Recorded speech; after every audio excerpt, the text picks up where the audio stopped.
আমাদের আজকের গল্প সোহাগ, কলমে মজুমদার সায়ন্তন। টিভিতে খবর দেখার ফাঁকে ডাইনিং থেকে উঠে এসে রান্নাঘরে ঢু মারল সৌম্য। কি গো, তোমার রান্না কত দূর? যা গন্ধ বেরিয়েছে না, জিভে জল চলে এসেছে। কখন খেতে দেবে বলো তো? কথায় আছে ঘ্রাণেনং অর্ধভোজনম। গন্ধ শুকেই এখন পেট ভরাও দেখি বাপু। আরে পেটের ভেতর ছুঁচো বাবাজি তো আড়মোড়া ভেঙে ডন বৈঠক শুরু করেছে, তার যে আর তর সইছে না। বলিহারি যাই, রোববার দিনইও তোমার পেটের ভেতর গিয়ে সেধোয় না। বাজার থেকে ফিরে অত দেরিতে তো সকালের খাবার খেলে, এখনই খিদে পেয়ে গেল। খিদের আর দোষ কি বলো? সেই ছোট বাচ্চাদের যেমন মাংসের লোভে খিদে পেয়ে যায়, এই ধেড়ে কোকারও একই অবস্থা। আহ, মানছি ঝুলপির চুলগুলো একটু পেকেছে, কিন্তু ভেতরে ভেতরে এখনো তো আমি বাচ্চাই। বুড়ো ভাম একটা। কাজের সময় মেলা বকো না তো। আমায় রান্নাটা সারতে দাও আগে, তারপর স্নান সেরে খেতে দেব। যাও, এখন বসে ওই খবরগুলো গেল আরও। যথা আজ্ঞা, বউয়ের আদেশ শিরোধার্য। ততক্ষণে পেটে গামছা বেঁধে বসে থাকি তাহলে। এই হলো গিয়ে সৌম্য আর মৌমির ছিমছাম সংসার। সৌম্য প্রাইভেট অফিসে কর্মরত, 7টা-5টার একঘেয়ে জব, আর মৌমি প্রাইভেট টিউটর। সংসারে আগে 3জন ছিল, কিন্তু গত বছর হঠাৎ করে স্ট্রোকে সৌম্যর মা মারা যায়। মৌমি তখন একাকিত্ব অনুভব করত খুব। ঘরের ওই টুকিটাকি কাজকর্ম সেরে সারাদিন কতক্ষণ বই আর মোবাইল নিয়ে বসে থাকা যায়। সৌম্যর অফিস থেকে ফিরতে ফিরতে সেই সন্ধ্যা হয়। এই একলা ঘরগুলো যেন হাঁ করে গিলতে আসতো ওকে। তখনই টিউশন পড়ানোর কথা ওর মাথায় আসে। বাংলায় মাস্টার্স করেছিল ও, তারপর আর পড়ার ইচ্ছে হয়নি। প্রথম 2-4জন থেকে আজ স্টুডেন্ট প্রায় 100 খানেক। সকাল আর সন্ধ্যা কিভাবে কেটে যায় বুঝতেই পারে না। রোববারগুলো স্বামী স্ত্রী দুজনেরই ছুটি। একান্তে সময় কাটায় দুজনে, পরস্পরকে সময় দেয়। মাঝে মধ্যে সৌম্যর বাইকে করে বেরিয়ে পড়ে, কোথাও ঘুরে কিংবা শপিং করে ডিনার সেরে বাড়ি। আর একটু দেবো নাকি কাঁচকলার চোকলা বাটা? না, আর লাগবে না, মাংস তো ছিলই। আবার ডাল করার কোনো দরকার ছিল কি? কালকের একটু পোস্ত আছে। তুমি পেঁয়াজের মুসুর ডাল ভালো খাও, তাই আর কি। আচ্ছা, সব ভালো ভালো রান্না একই দিনে করো কেন বলো তো? সব কিছু দিয়ে জমিয়ে খেতে খেতে এত ভাত খাওয়া হয়ে যায় যে নড়তে পারি না আর। তাও তো কম খাবে না, সব চেটেপুটে খাওয়া চাই। খাবারগুলো কেন গায়ে লাগে না কে জানে। লোকে দেখলে ভাবে বউ খেতে দেয় না। এই সে ভাগ্যিস বুড়ি হয়নি, না হলে উঠতে বসতে তোমার কথা শুনতে হতো। বলছি, তুমিও বসে পড়ো না, একসাথে খাই দুজনে। বাড়িতে না থাকলে তো একাই খাও। দাঁড়াও, ভাতের হাঁড়িটা নিয়ে আসি, তোমাকে মাংসটা দিয়েই বসেই পড়ব। মাংসগুলোকে পাশে রেখে ঝোল আলু দিয়ে ভাত মেখে খাচ্ছিল সৌম্য। মুখের কাছে ভাতের দলাটা আনতে গিয়ে হঠাৎই দেখল একটা লম্বা চুল ভাতের ভেতর থেকে উঁকি মারছে। দেখো কাণ্ড, কত বড় চুল পাতে! ভাগ্যিস দেখলাম, আর একটু হলে খেয়ে নিতাম। এ মা, ফেলে দাও ওই গ্রাসটা। তোমার পাতেই কেন পড়ে কে জানে। পড়ে বলেই তো রান্না এত টেস্ট। হুস, সব কিছু নিয়ে মজা ভালো লাগে না। আর একটু ভাত দিই? না, আর লাগবে না। শেষবারে বেশি ভাত খাওয়া হয়ে গেছে আজকে, এটাই জোর করে খাচ্ছিলাম মাংসের লোভে। সরি গো, আমার জন্য তোমার খাওয়াটা নষ্ট হলো।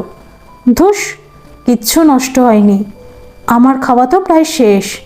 তুমি ঠিক করে খাও দেখি। জানো, ছোটবেলায় যখন আমি, বাবা, কাকা দুপুরে খেতে বসতাম, এরকম হতো মাঝে মধ্যে। বাবা তো খাবার ফেলেই উঠে পড়তো, মা আবার সাধলেও খেত না। মা খুব কষ্ট পেত তখন। পরে যদিও বাবা ওই ভাতটুকু ফেলে দিয়ে বাকিটা খেত, তবে আমার পাতে পড়লে আমি কিছু উচ্চ বাচ্চা করতাম না। চুলটা তুলে থালার নিচে চাপা দিয়ে চুপচাপ খেয়ে উঠে পড়তাম। তোমরা কি আর এইগুলো ইচ্ছে করে করো নাকি? পড়ে গেলে আর কি করা যাবে? ওদের দুজনের কথাবার্তার মাঝেই ফোন এলো সৌম্যর। এই দুপুরে আবার কে ফোন করছে? হাতটা বেসিনে ধুতে ধুতে ও বলল, ওসব নিয়ে ভাবতে হবে না আর, তাড়াতাড়ি খাওয়া শেষ করো, তারপর দুজনে বসে টিভিতে পেন ড্রাইভ লাগিয়ে একটা ভালো সিনেমা দেখব। মুখে আলতো হাসি খেলে গেল মৌমির।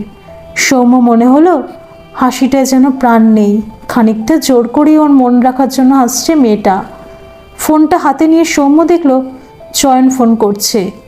অফিসে ওর আন্ডারে কাজ করে ছেলেটা, কালকের প্রেজেন্টেশন নিয়ে হয়তো কিছু বলবে। এত টেনশনে থাকে না ছেলেটা সব সময়। ফোন নিয়ে কথা বলতে বলতে ও লক্ষ্য করলো মৌমির আর খাওয়ায় মন নেই। ডাল দিয়ে ভাত মেখে অন্যমনস্কভাবে মুখে তুলছে। খারাপ লাগলো ওর, নিজেকেই একটা গালি দিল। কোনো দরকারই ছিল না চুলের কথাটা বলার, চুপচাপ খেয়ে নিলেই হতো। কিন্তু কষ্ট যখন দিয়েই ফেলেছে, মুডটাও ওকে ঠিকই করতে হবে। চয়নের সাথে ফোনে কথা বলতে বলতে সৌম্য ভাবতে থাকলো কি করা যায়। টিভিতে সিনেমা চালিয়ে ছাদে ভেজা কাপড় মেলতে গেছে সৌম্য। মৌমিকে যেতে দেয়নি আর। টিভির দিকে তাকিয়ে থাকলেও ও কিছুই দেখছে না। দুপুরের কথাটা ঘুরে ফিরে মাথার মধ্যে আসছে। মাথা থেকে এত চুল পড়ছে যে বলার নয়। খাওয়ার পাতে চুল দেখলে যে কারোরই গা গিনগিন করবে, এটাই স্বাভাবিক। অন্যান্য দিন ওর নজরে পড়ে ফেলে দেয়, কিন্তু আজ কোনোভাবে চোখে পড়েনি। নেহাত সৌম্য ভালো মানুষ বলে কিছু বলেনি, ওর জন্যই হয়তো ঠিক করে খাওয়া হলো না মানুষটার। সারা সপ্তাহ অফিস করে একটা দিনই তো গুছিয়ে খায়, আজকেই হতে হলো এরকম। চোখ ফেটে যেন জল আসতে চাইছে। ঘোর কাটলো ওর সৌম্যর ডাকে। টিভিটা নামকা বাজতে চলছে, বন্ধ করে দিই? এখনও ওটা নিয়ে পড়ে আছো না? আমার বলাটাই ভুল হয়েছে। না মানে কোনো কথা নয়, এদিকে এসো দেখি, চুলটা খুলে ফেলো, মাথাটা আছড়ে দিই তোমার। আমার চুলের প্রতি তোমার ভালোবাসাটা এই 3 বছরেও কমলো না দেখছি। লম্বা চুল আমার বরাবরের পছন্দ। সম্বন্ধের দিন তোমার ওই কোমর অবধি চুল দেখেই তো মায়ের ভালো লেগেছিল, সাথে আমারও। হলুদ শাড়িতে এক ঢাল লম্বা চুল, ছোট্ট মুকুট কপাল, বাগালে টোল, লাভ অ্যাট ফার্স্ট সাইট। এ প্রথমবার বিশ্বাস হয়েছিল 28 বছরের এই মুখচোরা ছেলেটার। তোমার সঙ্গে আলাদা করে কথা বলার সময় সমস্ত শব্দরা জিভে হরতাল করছিল, আর তুমি তুতলেই ফেলেছিলে। আমি তো চমকেই গেছিলাম, এ কোন সম্বন্ধ নিয়ে এসেছে আমার জন্য। সামনে এরকম একজন সুন্দরী থাকলে এটাই হয়। স্নানের পর কি সুন্দর গন্ধ বেরো তোমার চুল থেকে, মনে হয় নাক ডুবিয়ে শ্বাস নিই। এক বুক আঙুল চালিয়ে হাতে মেখে থাকি ঘ্রাণ। থাক, অত রোম্যান্টিক হতে হবে না, এমনি চুল উঠে যাচ্ছে, তুমি জট পাকালে আর দেখতে হবে না। আরে দেখোই না, এমন চুল আশ্রয় দেব না, নতুন করে প্রেম জেগে উঠবে আমার জন্য। ও মা, তাই? প্লেলিস্টে গান বাজছে। ভালোবেসে সখী নিভৃত যতনে আমার নামটি লিখো তোমারও মনের মন্দিরে। আমারও পরাণে যে গান বাজিছে তাহার তালটি শিখো তোমার চরণ মঞ্জিরে। ধন্যবাদ সকল বন্ধুরা। এই গল্পটি যদি ভালো লেগে থাকে তাহলে অবশ্যই একটা লাইক করে দেবেন, আর এই চ্যানেলে নতুন হয়ে থাকলে চ্যানেলটিকে সাবস্ক্রাইব করে আমার পাশে থাকবেন, আর পাশে থাকা বেল আইকনটিকে প্রেস করে দেবেন যাতে সমস্ত গল্পের নোটিফিকেশানগুলি সবার প্রথমেই আপনাদের কাছে পৌঁছে যায়।